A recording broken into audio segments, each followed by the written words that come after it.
India and China's relationship has always been defined by ups and downs. Recently, the two countries resumed direct flight operations, signaling a slight thaw in tensions. But now, another major development has emerged, one that raises an important question. Is the Indian government planning a significant change in its approach to Chinese investment?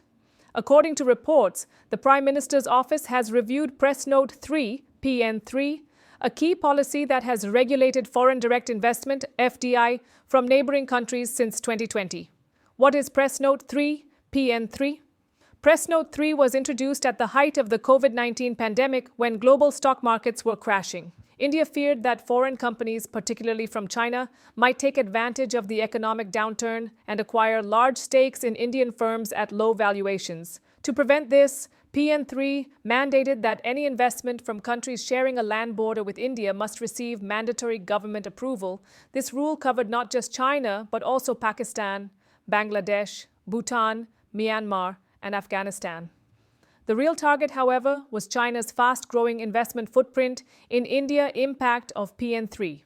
Once the policy took effect, Chinese investment in India dropped sharply. Sectors such as technology, fintech, and manufacturing were among the most affected. India's policy think tank, Niti Aayog, also recommended a review of PN3, arguing that the economic landscape today is very different from 2020, and overly strict rules may now be slowing down investment flows.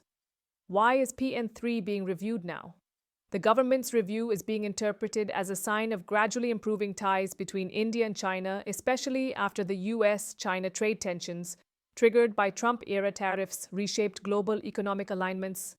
However, government sources emphasize that any relaxation of PN3 will not come at the cost of national security. Safeguards against hostile or strategic takeovers will remain a top priority.